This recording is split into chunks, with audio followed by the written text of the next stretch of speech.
Welcome to the channel, welcome to the channel, welcome to the channel, yeah. Greetings and salutations. My name is Kamaria.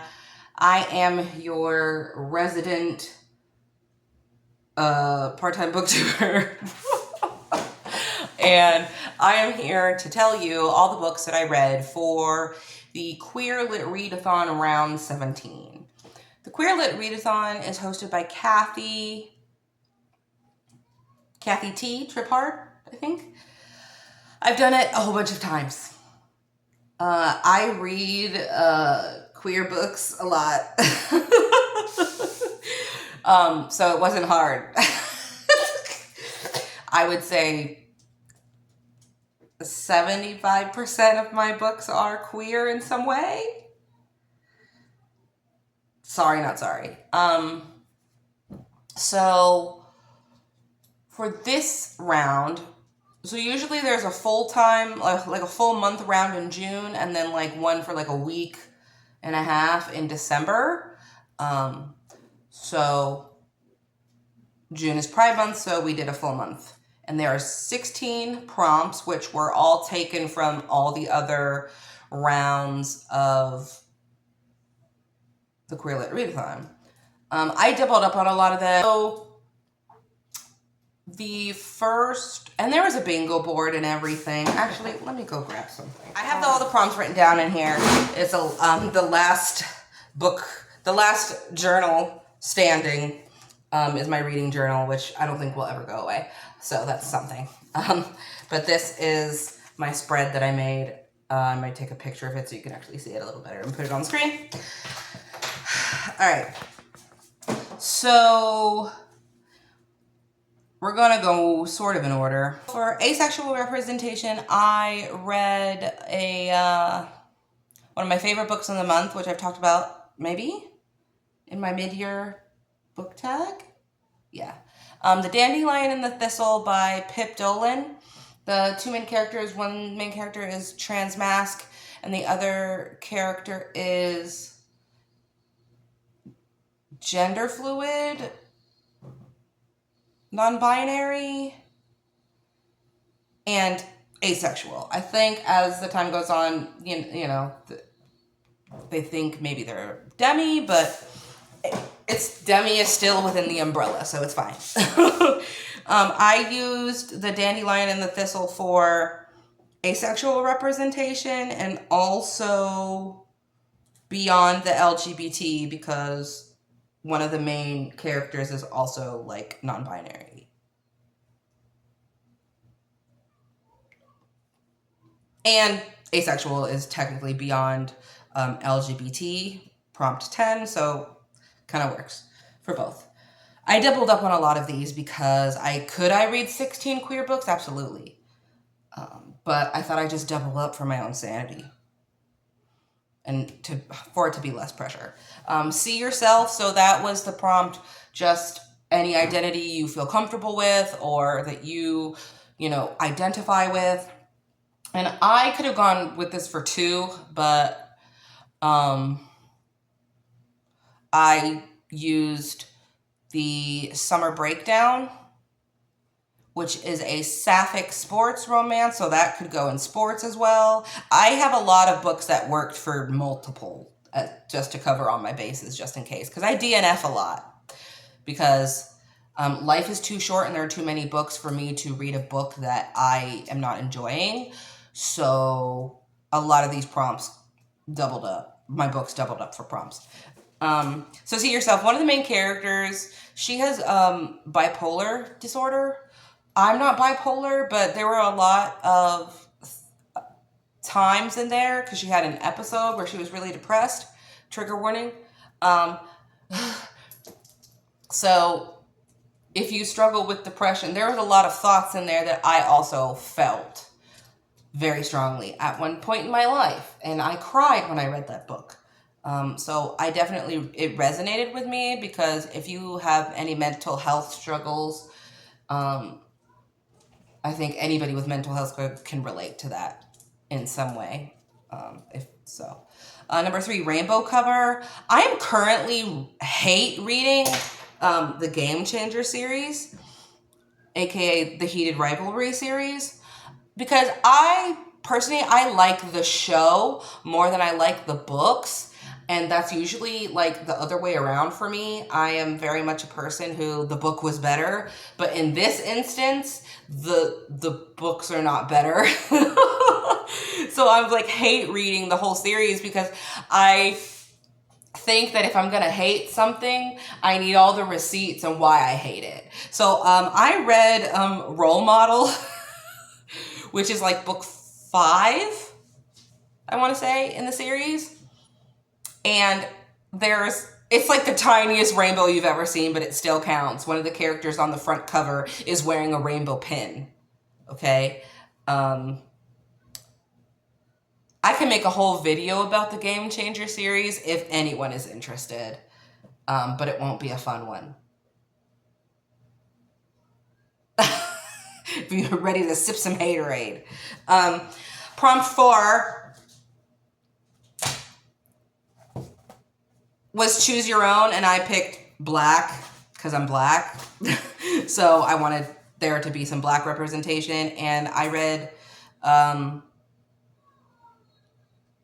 Spring Awakening, which was in the same series as Summer Breakdown. It's by an author called J.S. Jasper, which is slowly becoming one of my favorite authors because I'm reading a lot of her stuff and I just love it. There's always lots of representation.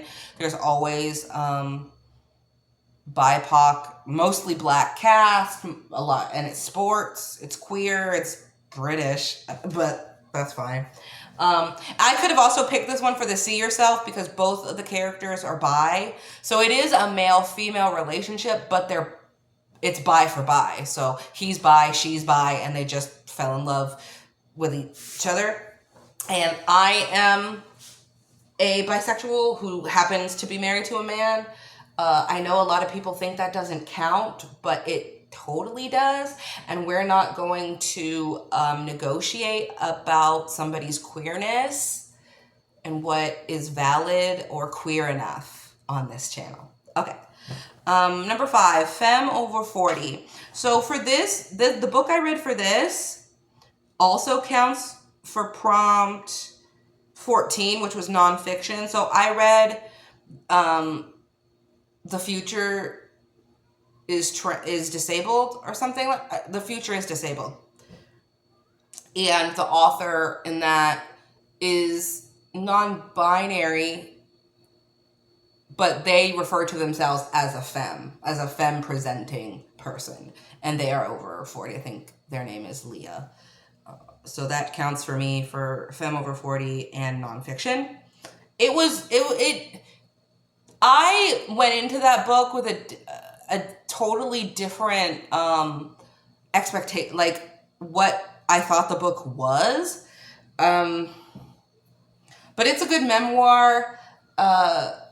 It was written probably right after COVID.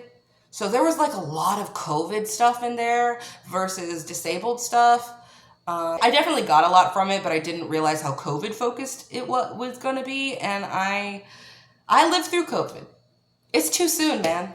I don't think there are a lot of shows coming out about that time. There's a lot of books coming out with COVID in it. And I'm like, it's too soon. Like it's too soon. Like we just experienced that. Like I remember what it was like. I don't need a book to tell me what COVID was like. Anyway. Prompt number 6, retelling. God, this prompt is the prompt that gave me the most trouble. Not because I couldn't find retellings, but I was just DNFing them left and right. I would find one that seemed interesting. I would read a chapter. I would DNF. Like, it was really bad. For me, retellings have to be done right. And it has to be with a purpose, because sometimes retellings, if you're not kind of adding a new twist or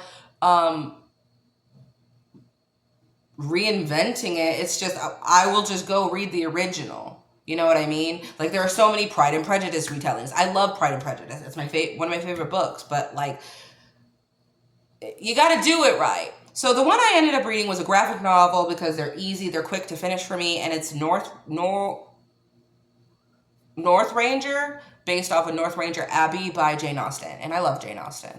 And it was, a retelling about, two queer boys who love horror movies, and for some reason, he's fallen in love with this boy, but he thinks he's in a horror movie instead of like communicating with each other. But they're teenagers. It was sweet. I like the writing style.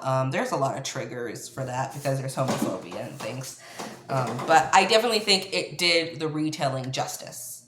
And I wasn't really that familiar with that story, even though I love Jane Austen. So it was kind of nice to do some comparisons as I was reading it. So that's cool.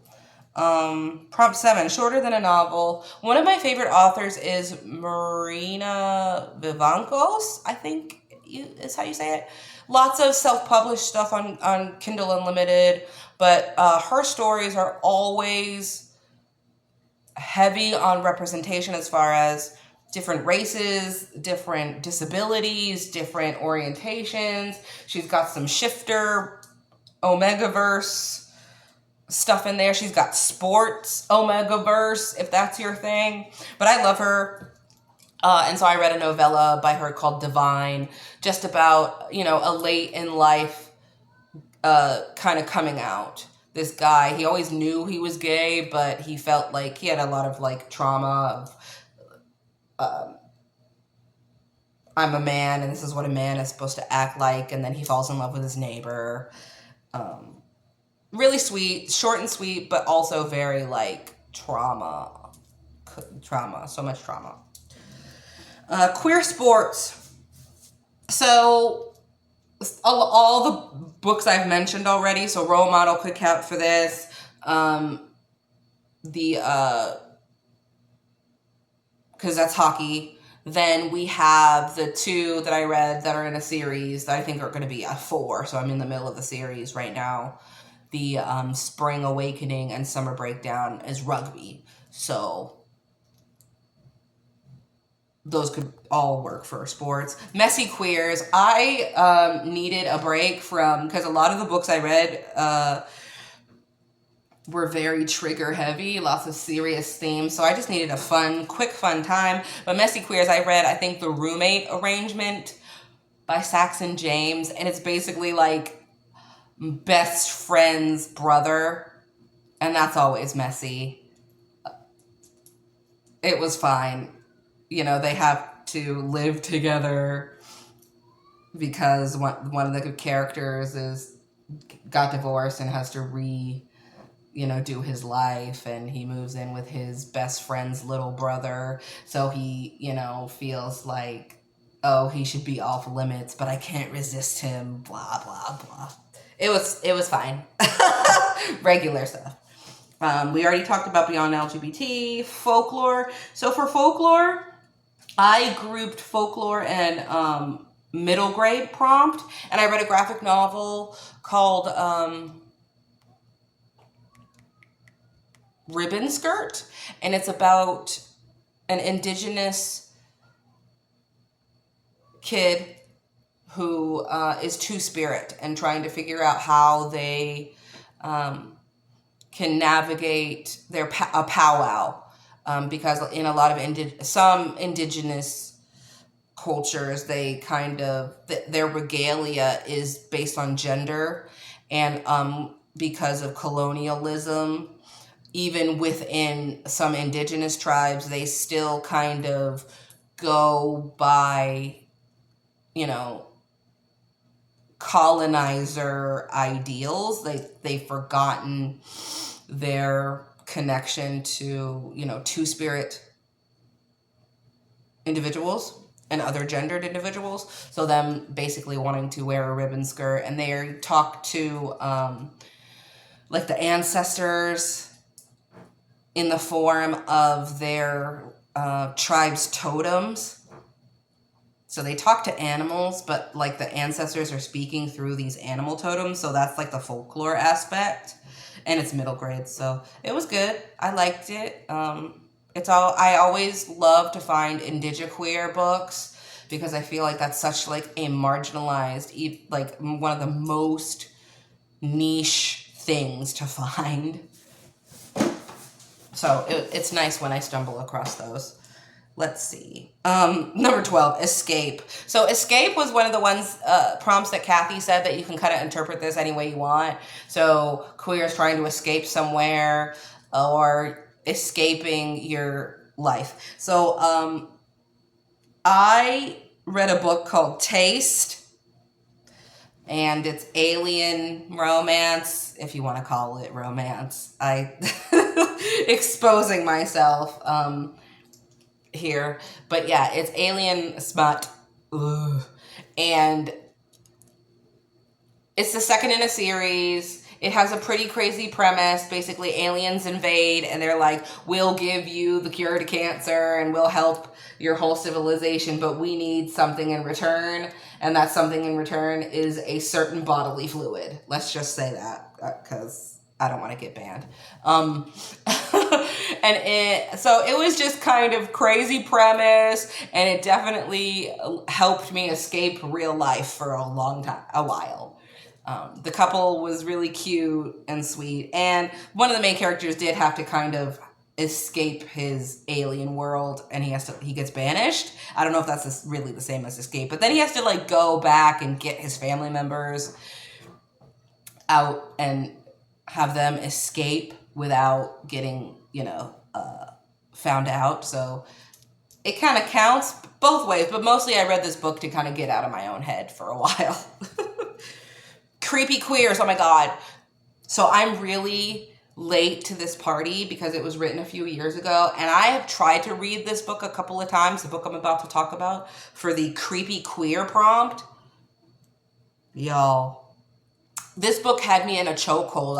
I thought about it for days after I finished. I listened to it on audio, so it kind of added to the creepy factor, because there's like the audio for this one was really good, and it set the ambiance, and it was really creepy. It's Don't Let the Forest In by C.G. Drews. And this also has an asexual rep too, so that'll work as well. But it's about, two teenage boys, and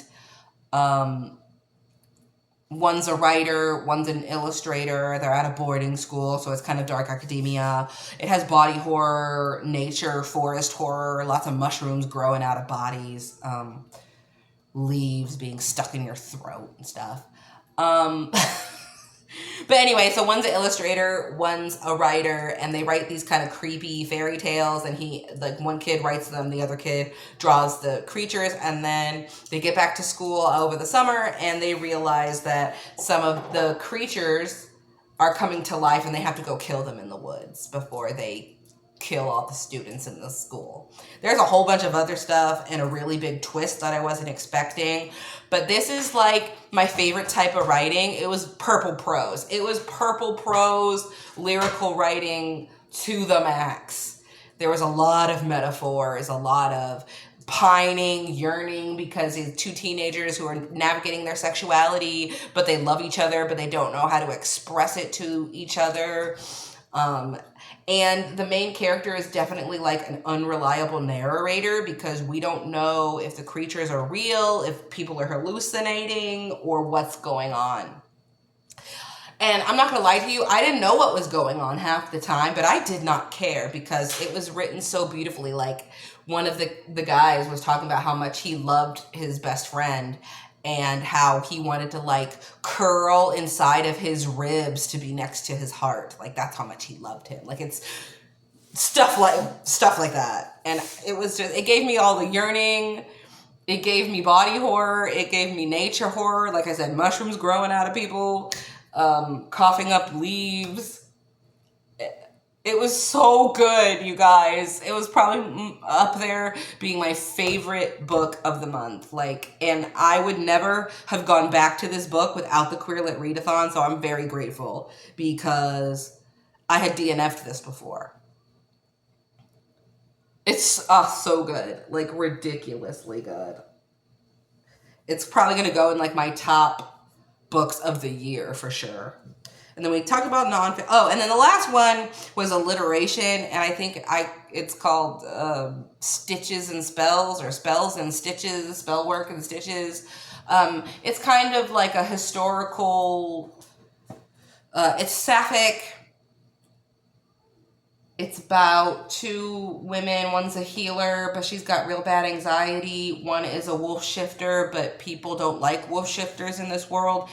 Like, there are like different like races of people, and in this world, like, there are vampires and regular people and elves and all these people, but like the wolf people just have like, oh, we have claws and we can smell stuff, but they can't actually shift anymore.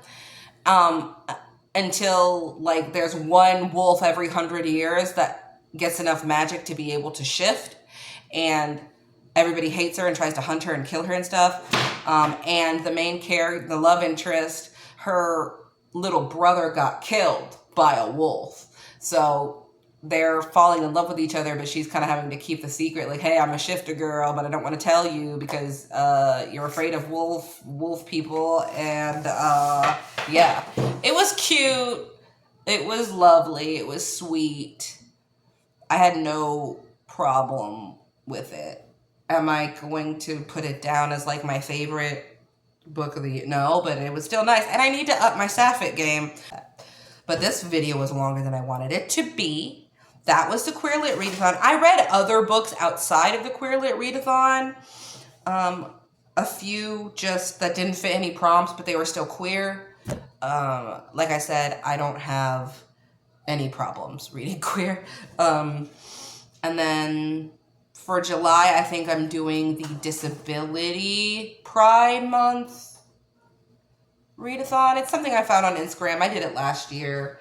Also, I read a lot of books with disabilities in it too, so that's not going to be hard for me, but it's just fun. And I need another readathon, like I need a lobotomy, but here we are. But that's all I have for you today. I'll see you in the next one, guys.